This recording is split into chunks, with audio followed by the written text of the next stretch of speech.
Hello. Hello, Lisa and Tina and Debbie, Rachel, Lisa, Michelle. Yay. All right, familiar names. That's fun. Abby, hello. Okay, can you all hear me? Fine. It looks like everything's working. Yay. Yes, it is very warm and sunny here. That time of year, right? It's nice to not have swim lessons this week, though. I'm enjoying that. All right. Okay. Very good. So, BBS, so many things in the summer, right? There's not school, but there's a lot of things. Well, there's not school for everyone. It's typically not school time, but this is our first full week back to school. We had a little back to school mini day on Friday where people kind of got reacquainted with math, which was needed because I had one child doing, multiple digit column addition from left to right. So we needed an extra day there to remember how we do the basics. Yep, easy peasy slow days. Yeah, that I used to want to just jump all in because I get excited. I want to put my plans into action and I'm just a gung-ho, jump into the deep end sort of person. But my children are not. I think children generally aren't. Probably because they're smarter than us. And it's not going to work. So slowing down and just adding one thing at a time helps a lot.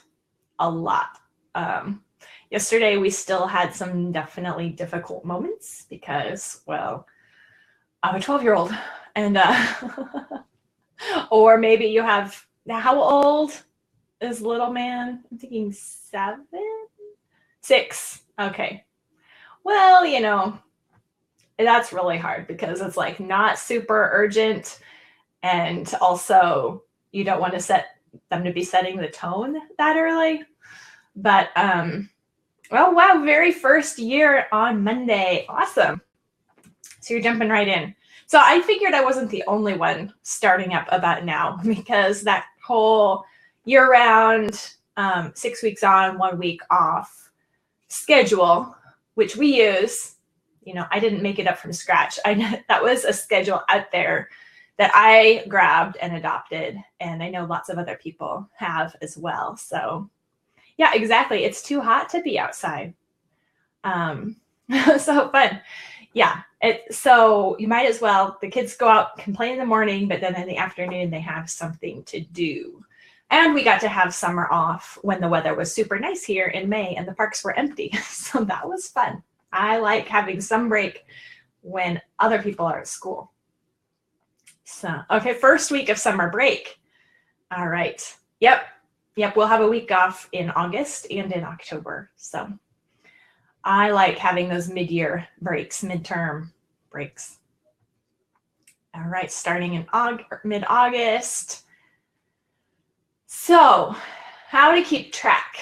How many whenever you start school back, how many students are you going to be keeping track of? 18-year-old, 16-year-old, 12-year-old, 10-year-old, and 2-year-old. Whoa, 6 students. Yeah. 2 students of 5 and 15, so big spread. 4 out of 6, 3 students, 5 kids. 4 kids, plus other schedules going on. Yep. And you have, especially if you do have that spread of ages, it's not like if they're all really close together and you can kind of do the same thing, keep everyone on the same page, that's easier to keep track of. But, if it's brand new and you're just starting out, then it's overwhelming. And then the more students you add, you get practiced enough so that just, a student or two is like, okay, now I know how to deal with it. I can handle it. And then you keep adding students and it's like, okay, there are just too many details to track. So whether you're just starting out and it feels like a lot to keep track of, because it is, or, it's kind of growing exponentially almost, the number of things I have to deal with, because there's high school things and middle school things and elementary things and phonics things and blah. How do you keep track of all the things? That's what we're going to talk about today. So this year I have a high schooler, a middle schooler, 2 elementary students, and an almost 5-year-old. So she doesn't really count. I should be doing phonics with her a couple times a week and making sure she gets read too. But she's not really a student. But she wants to think that she is. So I did print off math pages for her. Not all kids are like that, but some kids, want to be early starters. And it's not like she's ready to read or anything, but she thinks she is, and she wants that time like everyone else. So it's difficult to try to capitalize on that and yet not add too much more, because there's already enough going on. Yep.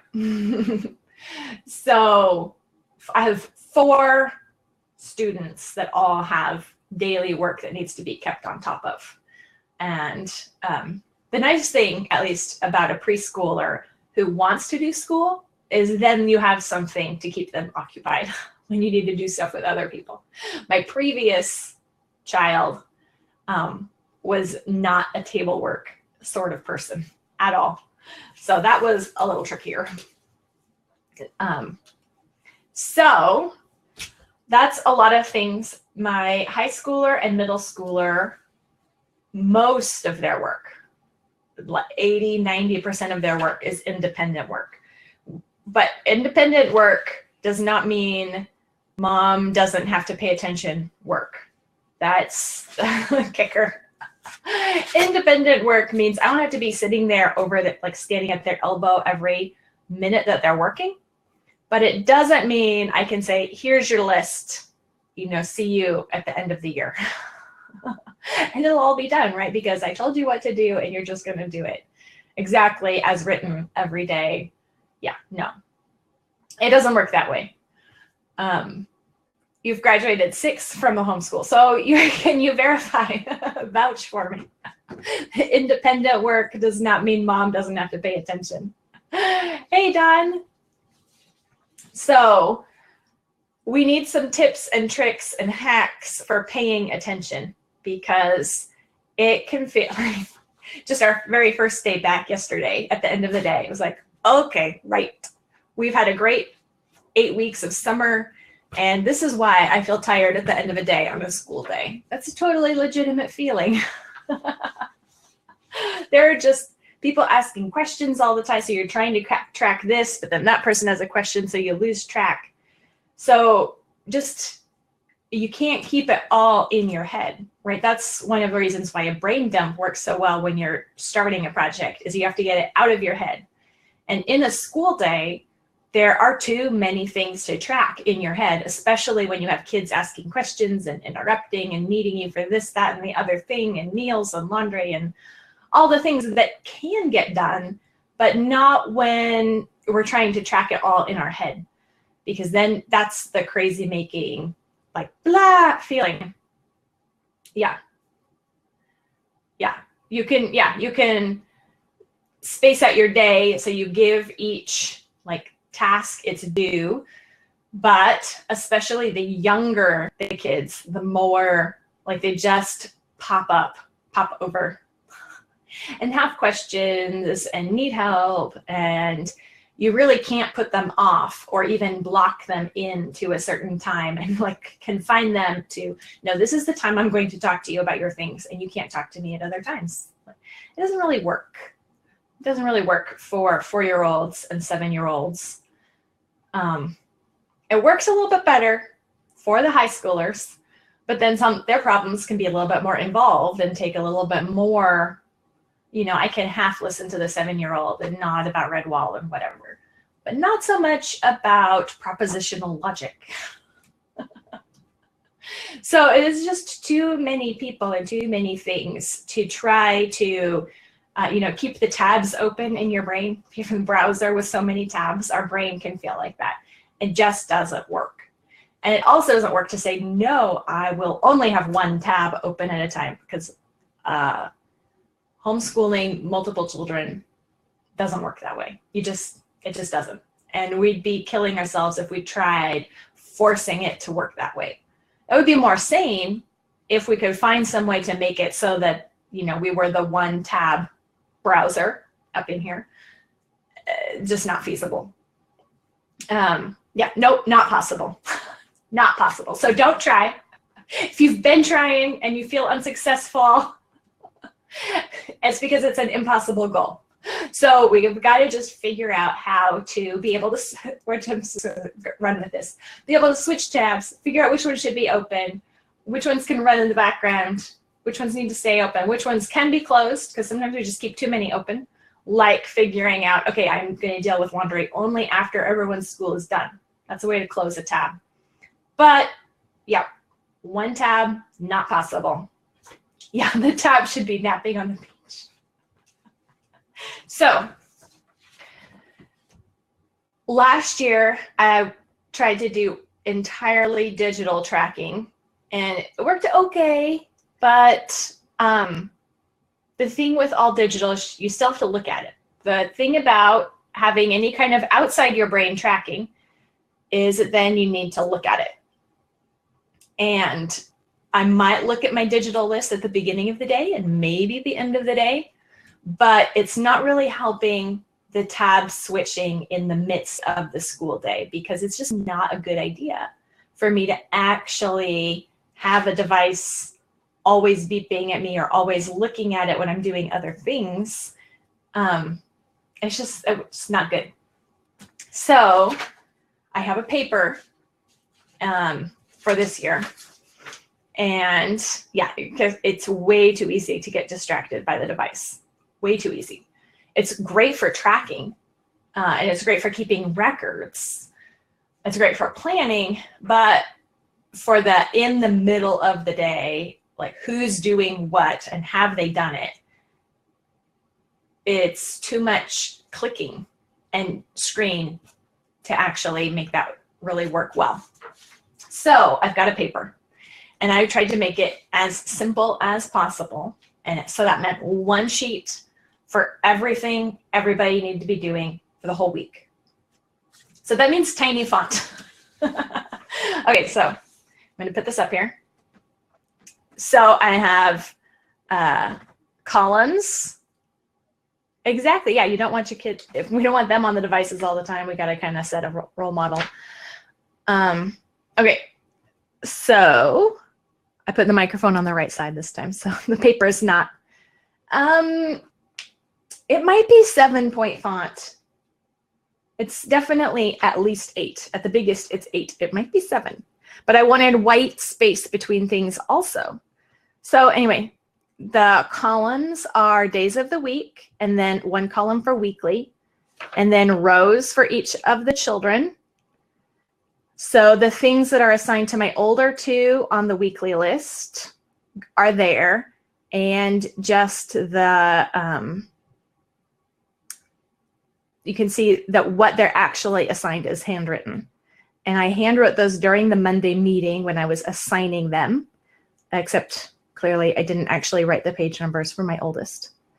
I meant to fill that in after, and I didn't, which is the bad thing about saying, oh, I'll do that later. Doesn't happen. The younger two students really don't have things for the week, except they pick one biography to read for the week, because I'm trying to expand their horizons, their interests.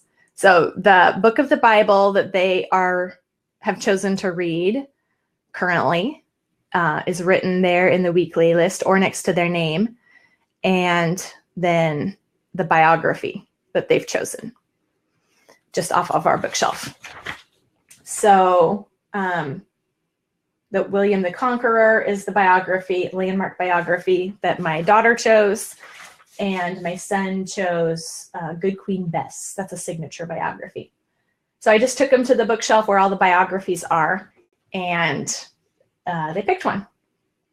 And then I wrote it down. So then I know to ask them about it either during the week, or if I say, okay, we're going to do some reading time, grab your book if you haven't finished it. I know which book it was they were supposed to grab, and they can't say like, oh, I just picked. I can help them stick with it if I know what we're sticking with. And then on the weekly days, it just has the things that I have assigned for them every day. And I wrote the math page that was assigned that day. But other than that,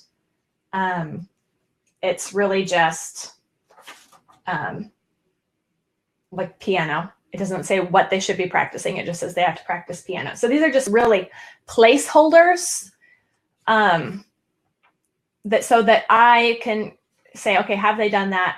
Or if they say, okay, I'm done, because they all have this list on Trello themselves. So they're working from their Trello checklist. I thought last year, and this worked okay, but my plan last year was they're working from their Trello list. They say they're done. I go to their Trello checklist and, make sure everything is actually done, which is fine, except they didn't always do it.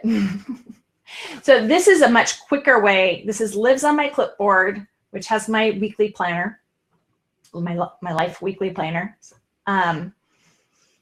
And this just gives me that short list to run through. And so I can say, okay, so you read your Bible, you finished your math, did you turn it in?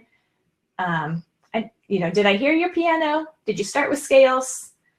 And I can just run through this really quick at a glance instead of saying, okay, well, hold on a second. Let me go to my computer. Let me pull up. My phone is getting slower too. It's old. I'm going to replace it, but I'm trying to put that off for another few months. So my phone is too slow to just pull it out of my pocket and check it. And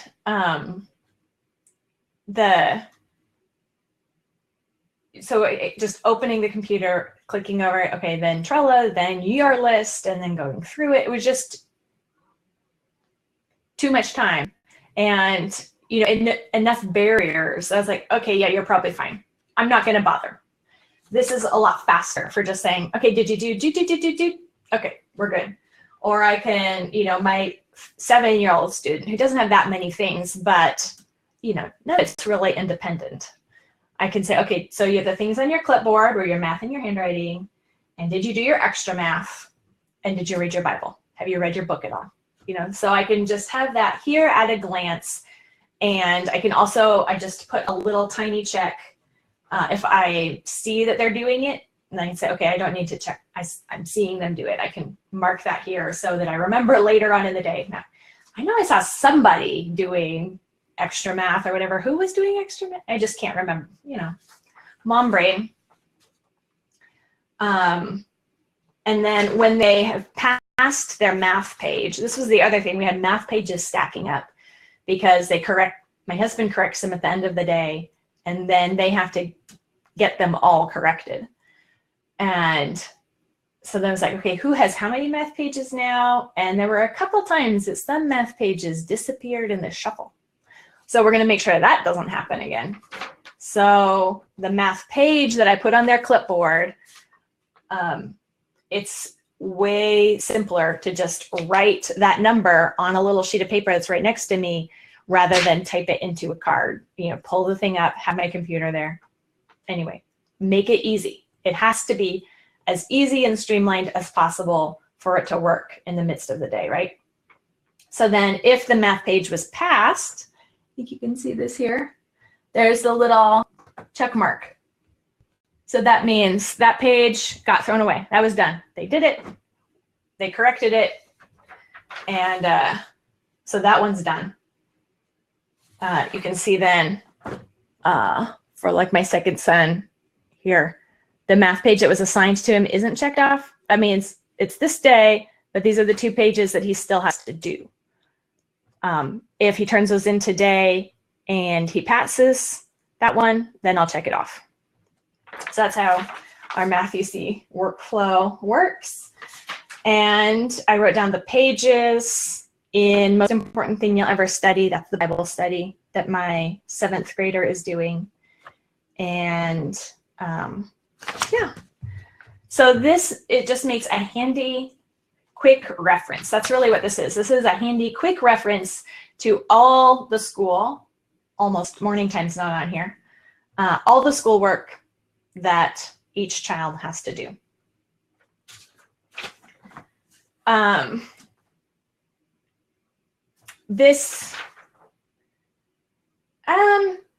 so this is a template. I'm holding it upside down. This is a template. So this page, I'm planning, I can just print this every week, this exact same thing, unless I change what work needs to be done. You know, in case I decide, you know what, this is actually too much. I'm just going to delete a few lines. Delete this, delete that. But no, this is, it was, you know, work, or, you know, took thought to pull it together. But now this is going to be my template, my reference. I didn't print a whole bunch out. I'm going to print one out at my weekly review in case I do change things. But that's why this doesn't have page numbers printed on it. They're written down during our Monday meeting, which is when I assign actual page numbers. I flip through and see where we are, and we do the next thing. So I just write down what the next thing is right here. But this is just the template that shouldn't change much the whole year. So I can just print that out. Yeah, I could put this, in a page protector and use it this exact same sheet all year with a dry erase marker. That would work too. No, each child, each of my, 4 older ones that actually have work that they need to do, have a Trello checklist. So you can actually, that green link at the bottom is my page or my post about Trello checklist. So they have an app. My older 2 have their own Kindle Fires that have Trello on them. So they check it themselves.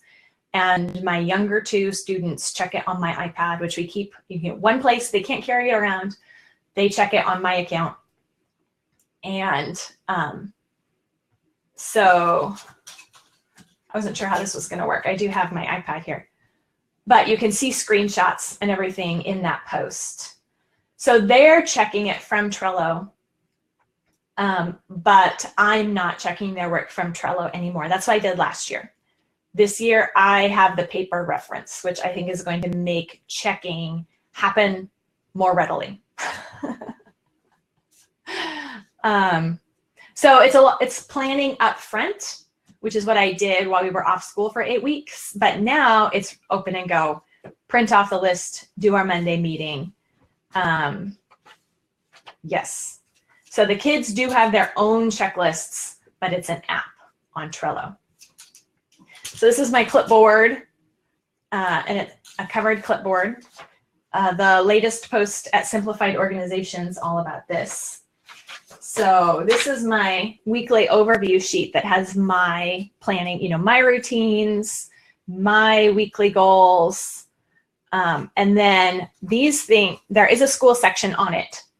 So these things up at the top of my list, and I don't know what happened to my card. My daily card goes here. These are the parts of our school day that I make happen. So this sheet has the kids' work that I need to make sure they're actually doing. But these are the things I need to check, not necessarily make happen. Yeah, this is one sheet for all 4 kids' assignments on this one sheet. So you can see each kid has a row and each day of the week is a column. That's why it's tiny font. But it's just a list. And it's just a list of what needs to be done and not actual pages or anything, just what they do each day. And then on my weekly list that has my stuff for the week, there's this section here. So these are the things I make happen. So there's right here, Latin. My 2nd grader and 4th grader are doing Latin together, which is our first day yesterday. So Latin has 3 bubbles.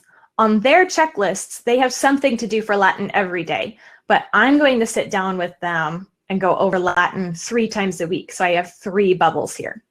So this helps me because it's not tied to a day of the week. I have a day of the week where it should happen, but if it doesn't happen for whatever reason, It's not tied to a time of day or day of week. It's how many times did it happen this week? So that helps me get over my all or nothing, where it's like, oh, I missed the time, I'm therefore not going to do it at all. Nope. 3 times a week. 3 times a week for my 4-year-old, for her couch time reading. Let's see. This isn't. You can see that it's not really displaying very well. So 3 times a week for her. Monday meetings were yesterday. So I have 4 kids that each need a Monday meeting. So there are 4 bubbles there. I did all 4, so they're filled in. There we go. So then my older 2, Hans and Jaeger, they have 1 bubble because we're going to have a one-on-one kind of narration, go over their work on Friday. So that bubble is there, but again, not tied to a day of the week. Afternoon R&R is reading and rest. I don't remember. Our reading time, which didn't happen yesterday. But I have boxes to check how many times in the week that happens. Make sure the math gets checked, and morning time. So those are the times that I am in charge of making happen. When our classes start up, then I'll add another row up there for elementary lessons and the high school literature class. Those are the things I'm actually teaching. I'm pulling everyone together and saying, let's start. We're all together during this time. Whereas this list is me checking up with them and making sure your things got done. So,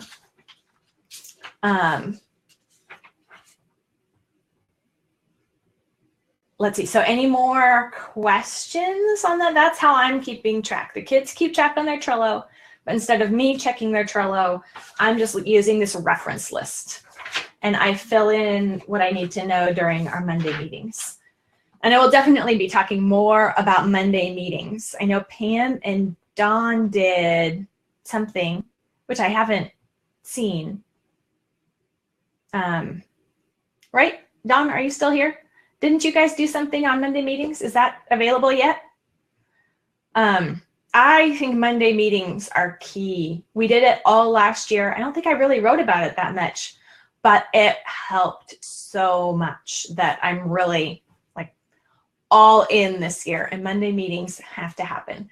That is where I make sure I put eyes on all their work and then assign the next week's work. So they don't keep getting assigned work without us making sure together that their previous work is done, because it's super easy to just have kids kind of roll along and they're only kind of doing their work. They don't really understand, but they're filling in blanks. And if we aren't really on top of it and paying attention, we can get halfway through the year and suddenly we don't know where we got off the rails. That happened to me as a high schooler, as a homeschooled high schooler. I got halfway through the Algebra 2 Saxon book, and I had no idea actually what they were talking about. Okay, yes. So the independent student, which is a new kind of planner pack that Pam Barnhill has put together. If you already have purchased Plan Your Year, I think previous purchasers received it as a bonus, but you can buy it on its own now or soon. And I know they did, so that audio companion and a form for weekly meetings. I need to go in and I want to listen to that. But I think that's a really, really important thing. Yeah. The Monday meetings are super important. So good. Okay. So the independent student is available now. So you can make kids' weekly checklists with that on paper if you don't want to do Trello. So you can use my link to see how we use Trello and have a digital checklist. But if you want a paper one that you can print the same thing off every week, there's now a form for that at Pam Barnhill, and they're so pretty. And there are multiple kinds. There's like ones and boy ones, and there's multiple designs. Same papers, different designs. So your kids could have different designs. And the audio companion on weekly meetings, which I haven't listened to yet. I intend to, but I'm positive it's awesome because it's Pam and Dawn. And oh, there you go. Maybe Sunday evenings, so Dad's on the loop. That's a good idea. Oh, okay, right. And Jen McIntosh also has some really good posts on her weekly meetings. I referenced those when I was pulling my own plans of reinforced. Like I said, we did it all last year. There were points in the year last year where they were very lax, and I wasn't actually looking at their work, just moving them forward. And guess what? That didn't go as well. So we kind of for the last quarter of the year, we're all in on me putting eyes on everybody's work. And it took longer, but it was way worth it. Because you know what? If our kids know that we aren't really paying attention, they're not going to pay attention. We're setting the model for how much we care about their work by how much we are paying attention. They are only going to care and pay attention to this degree we are. So if we don't have that time built in to pay attention to where they are and what they're doing, we're just not going to go anywhere.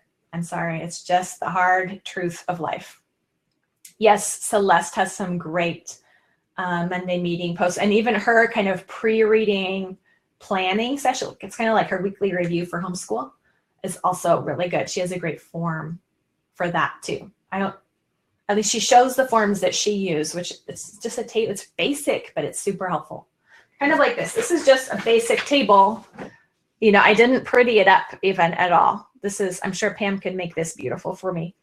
But this is what I make when I make things on the word processor. I changed the font and then I made it tiny. That's what I do. So that's my table just for making sure. A brain dump before you meet. That helps too. Yes. Yep. So I'm sure I'll be doing another little weekly chat. Like I want to be doing more of these. And so I'll definitely be doing one on Monday meetings in a few weeks. So thank you all for joining me. This was a lot of fun, and I hope that was helpful. Yes. Yes, we need to pay attention, and it makes a big difference to them. It does. So thanks for joining me, and I'll talk to you later. Only expect what you do inspect too.